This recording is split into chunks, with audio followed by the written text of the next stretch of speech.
கத்திரிக்காய் செடியில் காய் நிறையா இருந்துச்சுங்க. இன்றைக்கி என்ன கத்திரிக்காய் குழம்பு வைக்கலாம் அப்படின்னு சொல்லிட்டு ஒரு 10 காய் மேலே அளவுக்கு பொறிச்சிட்டு வந்திருந்தேங்க. கத்திரிக்காய் நல்லா கழுவிட்டுங்க, முக்கால்வாசி அளவுக்கு இந்த மாதிரி கட் பண்ணி எடுத்துக்கலாங்க. ரொம்பவும் கட் பண்ணிங்கன்னா உங்களுக்கு கத்திரிக்காய் வந்து பொரிக்கும் போது ரொம்ப பிரிஞ்சு வர மாதிரி இருக்கும். அதனால் இந்த அளவுக்கு கட் பண்ணிக்கிட்டிங்கன்னா உங்களுக்கு கரெக்டாக இருக்கிற மாதிரி இருக்கும். கத்திரிக்காயை இந்த மாதிரி நல்லா எண்ணெயிலே சுற்றி வர பொரிச்சு எடுத்துக்கலாங்க. எண்ணெய் கத்திரிக்காய் குழம்புக்கு வந்து நீங்கள் நல்லெண்ணெய் ஊற்றிக்கிட்டிங்கன்னா தான் குழம்பு வந்து டேஸ்ட்டாக இருக்குங்க. கத்திரிக்காய் இந்த அளவுக்கு பொரிஞ்சதுன்னா போதுங்க, குழம்புக்கு போடுறதுக்கும் கரெக்டாக இருக்கும். அதே எண்ணெயில் பார்த்தீங்கன்னா ஒரு 1/2 ஸ்பூன் அளவுக்கு வெந்தயம் போட்டுங்க. அது பொரிஞ்சதுக்கப்புறம் சின்ன வெங்காயம் வந்து கொஞ்சம் சேர்த்து போட்டுக்கிட்டிங்கன்னா கொஞ்சம் குழம்புக்கு நல்லா இருக்குங்க. பூண்டு வந்து ஒரு கட்டை அளவுக்கு போட்டுருக்குறேங்க. பூண்டு எந்த அளவுக்கு போடுறோமோ அந்த அளவுக்கு குழம்பு நல்லா இருக்குங்க.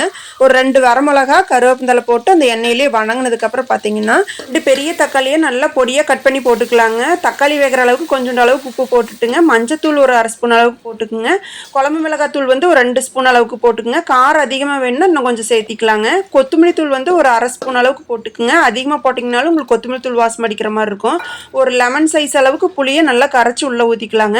அது லைட்டாக கொதி வர டைமில் பார்த்தீங்கன்னா அரை மூடி தேங்காய் வந்து சின்ன சைஸாக இருந்தாலும் போதுங்க, அதை நல்லா அரைச்சி உள்ளே ஊற்றிக்கலாங்க. உள்ளே ஊற்றினதுக்கப்புறம் பார்த்தீங்கன்னா உங்களுக்கு உப்பு காரம் இதெல்லாம் பார்த்ததுக்கப்புறங்க நல்லா கொதி விட்டுறலாங்க. நல்லா கொதி விட்டதுக்கப்புறங்க கத்திரிக்காயை நம்ம பொரிச்சு வச்சுருக்கிறோமில்லங்க, அதையும் உள்ளே போட்டு நல்லா கொதிக்க விடணுங்க. எந்த அளவுக்கு நம்ம கொதிக்க விடுறோமோ அப்போ தான் அந்த கத்திரிக்காயில் இருக்கிற எசன்ஸ் எல்லாமே இந்த குழம்புக்குள்ளேயே இறங்குங்க. குழம்பும் டேஸ்ட்டாக இருக்குங்க. ரொம்ப நேரம் கொதிக்க விடக்கூடாதுங்க. குழம்பு ஓரளவுக்கு சலசலன்னு இருக்கும்போதே குழம்பு இறக்கி வச்சிட்டிங்கன்னா குழம்பு அவ்வளோ டேஸ்ட்டாக இருக்குங்க.